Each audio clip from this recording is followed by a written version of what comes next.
Hi mga Mars! So for today's video nga, ayan kung makikita nyo, napakakalat ng bubong namin. At kung mapapansin nyo, nasa ilalim kami ng puno. Alam nyo ba guys, talaga kung tutuusin yung una, mas makapal pa dyan nung winalis ko.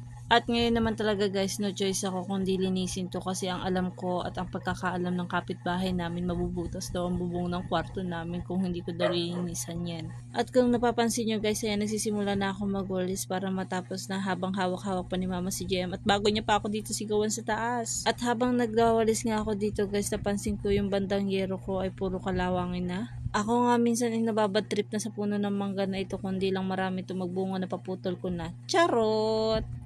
Kung tutuusin guys, ako ay natutuwa na hindi kasi ang daming dahon na nakakatuwa na parang ang sarap-sarap magwalis dito sa ibabaw ng bubong. At habang nga nagwawalis ako dito sa taas, sinakit ni mama si JM kaya tuwan-tuwa ang bata batuta. Ang oras na yun ako talaga ay natatakot kay JM samantalang siya parang wala lang sa kanya. Ako nga natataranta kay JM sa mga ginagawa niya, yung pala kukunin niya yung planggana na paglalagyan ko ng mga dahon-dahon. Napakalakas talaga ng bata na to.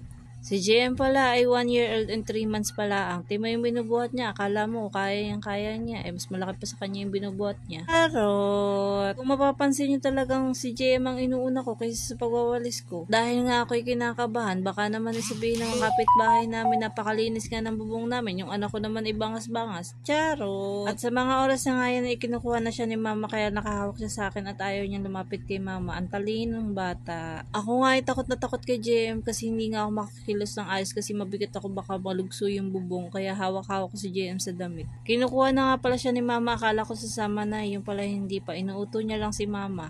At hindi pa nga ako natatapos sa aking winawalis kasi kinakabahan talaga ako dito kay JM. At kung bibilangin nyo nga yung kaba ko dito, napakadami na. Charot! At sa mga oras na yun talaga, inuuto ko na si JM. Sabi ko, tara na, let's go na. Pero wala pa rin, nga. At kung mapapansin nyo, binaba ko na ang walis at taspan kasi binuhat ko na si JM. Sobra talaga ako natatakot baka mahulog pa siya dito sa bubong. Dahan-dahan pa nga ako naghahakbang dyan kasi talagang yumuyupi yung tinutungtungan ko. Kaya nung naibaba ko na si JM, nagmamadali na ako magwalis kasi naglilig-galig na siya. Ayan, inilalagay ko na nga lang pala siya dyan sa planggana para mabilis. At dahil din siguro sa init ng panahon, kaya ganyan karami ang mga dahon ng mangga. Tingnan nyo pala talaga guys yung dahon ng mangga. Napakadami talaga ng dahon. Minsan inuupa pa namin sa mga bata ang paglilinis dito sa bubong namin. At sabi ko nga kay mama, kung pera lang itong mga dahon na to, mayaman na kami. At kung makikita nyo guys, yung planggana ko puno na kaya inabot ko na kay mama. Nang naitapon na nga ni mama yun nasa planggana, nagsimula na ulit ako magdakot. Kaya pala may pumapasok na rin dahon doon sa kwarto namin dahil dito sa butas na to punong-puno na rin pala siya ng dahon. Kasi yung butas na yan, diretso na yan doon sa kwarto namin. At matatawa pa nga ako minsan bakit may hawak ng dahon si JM. At yung pala ay galing yung dito sa may butas. Dahil rin siguro sa lakas ng hangin kaya pumapasok yung dahon doon sa kwarto namin. At kung tutuusin talaga guys, kakonti lang yung nawalis ko ngayon kumpara sa nawalis ko nung una. Kasi nung una talaga isang linggo namin hindi nawalisan yung bubong kapal na ng dahon sa taas.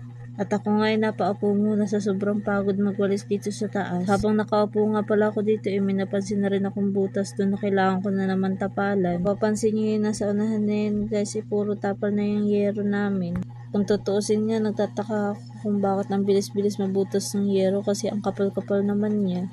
At sa mga oras na to, ilang dakot na lang ako'y tapos na. Kaya ang ginawa ko yung mga batteries na natitira ay aking winalis na pababa. At siguro ay mga ilang araw ulit bago ulit ako magwalis dito sa taas.